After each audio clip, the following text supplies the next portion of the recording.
ini berawal dari podcast ya. Kemarin dari tim saya ada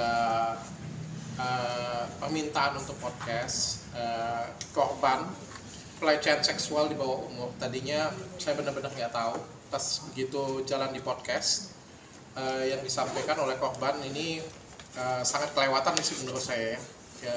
Pelakunya seorang oknum ulama cukup dikenal di daerah Bekasi. Dari ceritanya saya sendiri juga terpanggil ya, karena salah satu, dua-duanya ini masih ada hubungan saudara ya. Yang satu anak angkatnya dibesarin dari kecil, dari umur 16 bulan ya. Yang satunya lagi keponakannya sendiri, keponakan kandung loh sendiri, masih ada hubungan keluarga. Dua-duanya dilecehkan dari kecil. Yang ponakannya dari SD itu diminta, mohon maaf ya, diminta oral, diminta juga sampai dipegang-pegang, pelecehan sampai hubungan badan. Dan anak angkatnya sendiri itu juga diperlakukan hal yang sama, bahkan dibiayain kuliah, kalau nggak dikirim video nggak akan dikirim uang jajan. Selagi saya bawain, saya pikir ini tingkah yang sangat bejat sekali ya. Jadi saya izin dengan mereka juga memberikan bantuan hukum, dan mereka juga mengizinkan, karena menurut saya kalau misalnya kita nggak kasih atensi ini akan berlarut-larut ya. Dan ini korbannya saya yakin nggak cuma dua ini, pasti ada lagi korban yang lain. Makanya saya kasih support penuh dari saya dan Athena Group. Saya turunkan tim pengacara saya juga untuk bantu sampai masalah ini selesai. Mungkin dari korban dulu, mungkin cerita singkat. Siapa ya dari ya, Zulfa silakan. Oke, dari aku sendiri, aku dilecehkan sama ayah angkat aku dari aku 2 SMP. Itu dari situ dia melakukan persetubuhan pada saat liburan pesantren, dan itu kejadiannya terus menerus. Pokoknya setiap liburan pondok pasti dia selalu ngelakuin itu.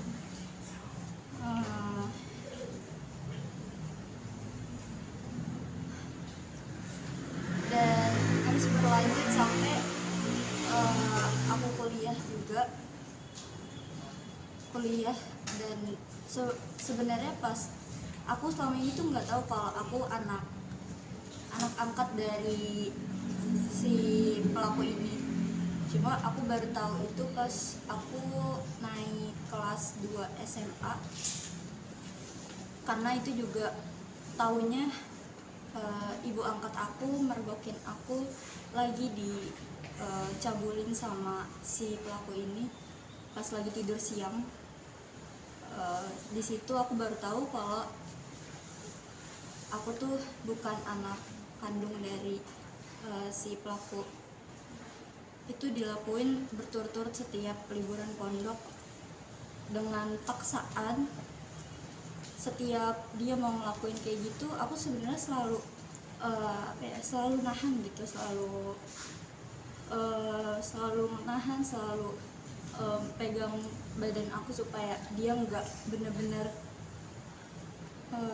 masukin kelaminnya. Cuma semakin aku nahan, semakin dia maksa gitu, sampai akhirnya ngomong, emang keperawanan kakak buat siapa sih gitu, udah buat ayah aja gitu. Terus udah kakak nikahnya sama ayah aja. Sampai aku tuh berpikir, kenapa ya ayah gue tuh kayak gini, kenapa tadinya aku mikir itu mungkin hal yang biasa gitu, soalnya aku mikirnya itu emang kasih sayang ayah ke anak perempuannya atau kayak gimana. Karena di setiap dia ngisi-ngisi ceramah, ngisi-ngisi acara, aku beberapa kali sering juga diajak sama dia, dan dia tuh selalu ngebangga-banggain aku di depan jamaah-jamaahnya, di depan orang-orang. Sampai akhirnya pas aku tahu aku bukan anak angkatnya, aku langsung berpikir, oh berarti selama ini aku digituin itu bukan hal yang wajar, itu salah. Dan dari situ aku baru sadar gitu. Alasan dia pertama kali mau coba mencaburin kamu, dia bilang apa? Dia sebenarnya nggak pernah ngomong apa-apa dong. Jadi setiap saya lagi tidur siang atau lagi tidur pasti dia selalu kayak gitu, selalu melakukan hal kayak gitu ke saya. Yang waktu dia mau masukin, dia bilang mau sembuhkan kamu apa? Iya. Dia bilangnya waktu itu alasannya karena saya anak pondok.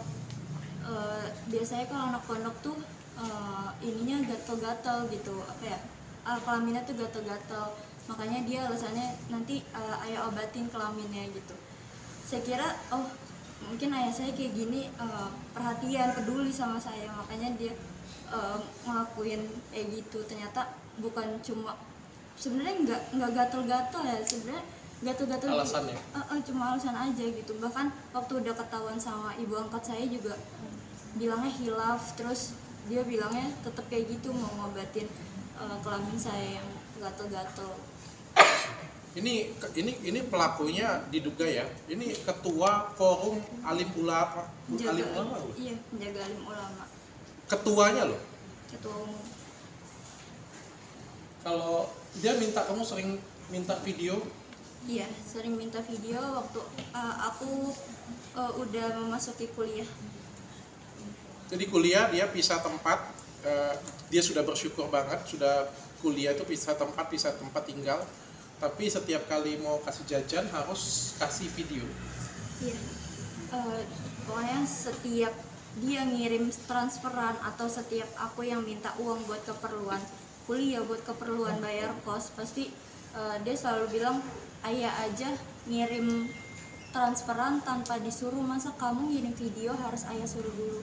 Pasti dia selalu bilang kayak gitu.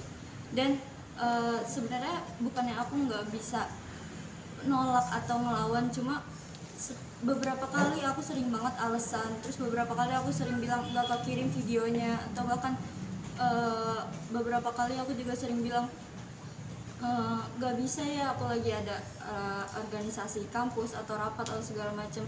Pasti ujung-ujungnya besok-besoknya dia tetap nunggu kiriman video, dan kadang nggak ngasih uang gitu. Kadang ayah nggak TF karena kamunya juga nggak pernah ngasih video, dia bilang gitu. Oke. Dari kamu bagaimana? Dari aku, Ini ponakannya ya? iya, dari aku dicabulin pas kelas 6 SD, pas aku mau berangkat sekolah. Di situ aku pernah emang sempat tinggal di rumahnya Mas Turo, karena emang Mas Turonya sendiri yang menyuruh aku buat tinggal di rumahnya, karena dengan alasan dia ingin nyekolahin aku, biayain sekolah aku, dan temenin istrinya karena dia sering ceramah malam. Jadi aku nemenin istrinya, dan biasanya itu istrinya yang nganterin aku sekolah. Tapi ini tiba-tiba Mas Turo yang pengen nganterin aku berangkat sekolah pagi-pagi. Di situ dia nganterin aku naik mobil. Di situ dia tiba-tiba di jalan berhenti di tengah jalan. Di situ dia nyuruh aku buat megang kelaminnya. Dan di situ dia juga nyuruh aku untuk oral.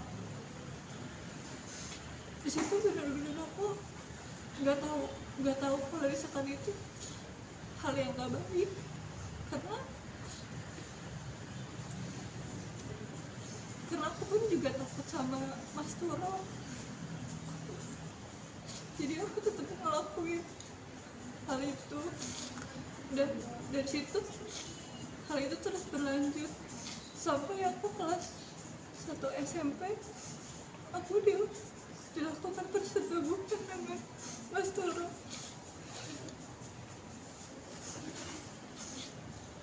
Dia di situ aku sama Mas Turo berdua, dan situ juga ada teman aku.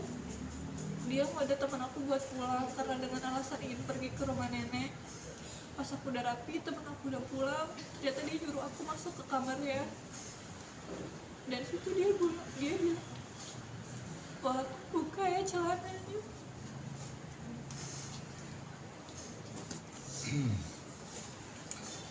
Dan situ dia benar-benar masukin kelaminnya ke dalam vagina aku. Di situ benar-benar aku ngerasain aku sakit banget sampai kayak gak kuat banget, sampai kayak nahan. Dari situ aku benar-benar gak bisa ngomong, kayak cuma bisa diem. Dan setelah itu dia mengeluarkan cairan, dan setelah melakukan besoknya pagi itu, karena aku belum menstruasi di 1 SMP itu, paginya aku ngeluarin pendarahan karena aku kira aku mens, tapi ternyata itu keluar cuma 2 harian, bahkan gak nyampe 2 hari. Ternyata aku bukan mens, tapi karena vagina aku luka. Dari situ Mas Nurul tetap terus berlanjut melakukan itu ketika istrinya lagi keluar, entah lagi belanja atau ke rumah orang tuanya istrinya. Di situ dia benar-benar melakukan sampai pas bulan Ramadan kemarin, dia masih megang-megang tubuh aku. Dan di situ karena aku lagi mens, jadi dia nggak melakukan sampai setubuhan, tapi dia tetap memegang kemaluan. Oke, saya pikir cukup lah ya. Saya aja waktu di podcast darah saya aja mendidih ya, dan menurut saya ini keterlaluan. Sebenarnya saya malas sih bawain podcast dan juga bawa masalah ini jadi ke media jadi lebih besar ya, karena menurut saya ini mempermalukan Islam ya. Saya nggak mau mempermalukan Islam, saya pengen jaga baik nama Islam juga, tapi menurut saya ini tingkahnya sudah keterlaluan, dan kalau dilanjutkan justru ini yang namanya merusak nama Islam ya. Maka itu saya, tim kuasa hukum saya, segenap perusahaan saya akan bantuin korban ini sampai dapat keadilan. Bang Jeffrey saya sudah tunjuk sebagai kuasa hukum untuk bantu korban-korban ini. Bang, boleh silakan. Ya, begini, sedikit saya tambahkan. Yang perlu digarisbawahi adalah terjadi pertama kali adalah ketika korban ini masih dalam usia anak, di mana pada waktu itu Zulfa, kita sebut saja Z ya, kelas 2 SMP pertama kali ya, itu mengalami pencabulan. Lalu kemudian dilanjutkan, jadi sejak tahun 2017 setiap liburan itu ketika Z ini pulang ke rumah, baik itu libur puasa, baik itu liburan juga semester, liburan kenaikan kelas, si Z ini pulang, disitulah terjadi proses pencabulan itu. Tadi dikatakan bahwa awalnya menolak sampai pada akhirnya di tahun 2020, disitulah terjadi pertama kali persetubuhan itu. Dan sekali lagi usia Z masih tergolong anak. Ya, jadi ini adalah tindak pidana terhadap anak. Lalu kepada saudari S. Saudari S pertama kali mengalami adalah kelas 6 SD. Ini luar biasa, kelas 6 SD. Dan terjadi pertama kali persetubuhan adalah kelas 1 SMP, betul ya? Pertama kali persetubuhannya adalah kelas 1 SMP. Belum menstruasi bahkan. Belum menstruasi. Nah, ini kan tergolong tindak pidana yang luar biasa. Maka dari itu, tanggal 7 Juli kemarin, saudari Z telah melaporkan pelaku di Polres Metro Bekasi. Nah, harapan kami, Polres memperlakukan kasus ini secara atensi. Segera tangkap pelaku, segera tersangkakan dan ditahan. Kenapa? Kenapa ini bisa terjadi? Pertama begini, dalam dugaan tindak pidana pelecehan seksual atau persetubuhan dengan anak, itu pasti awal mulanya adalah relasi kuasa. Apa yang dimaksud relasi kuasa? Di mana salah satu pihak itu lebih kuat daripada pihak yang lainnya. Katakanlah nih, seperti contoh tadi saudari Z mengatakan, ini adalah ayah angkatnya dan dilakukan pada saat dia SMP kelas 2. Artinya pada saat itu yang lebih kuat adalah ayahnya, dan Z ini adalah di posisi yang lemah. Jadi dalam posisi yang lemah tersebut tidak mungkin dia bisa melakukan pemberontakan. Nah pertanyaannya, kenapa kok baru dilaporkan sekarang? Karena keberaniannya sekarang baru muncul ketika dia sudah dewasa. Ketika relasi kuasa itu sudah semakin mendekati, yang awalnya relasi kuasanya sudah terlalu jauh, di mana satunya seorang ayah angkat, usianya sudah dewasa, bahkan sudah berumur lah begitu. Lalu kemudian saudari Z ini masih istilahnya anak-anak, tergolong usia anak. Di situ saudari Z tidak berani melakukan pemberontakan. Nah pada akhirnya ketika saudari Z sudah tidak tahan lagi dengan perilaku tersebut, dilaporkan pada tanggal 7 Juli. Betul ya, dilaporkan tanggal 7 Juli. Pasal yang dilaporkan adalah Undang-Undang Perlindungan Anak dan Undang-Undang TPKS. Begini, dalam Undang-Undang Hak Asasi Manusia, ini berlaku internasional. Korban pelecehan seksual, saya ulangi, korban pelecehan seksual, apapun yang disampaikan dianggap benar karena dia merupakan korban. Tidak boleh dibantah, dikecualikan dapat dibuktikan sebaliknya. Saya ulangi ya, ini poin penting.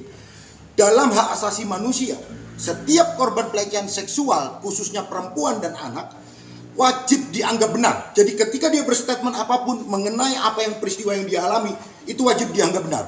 Tidak boleh dibantah, dikecualikan dapat dibuktikan sebaliknya.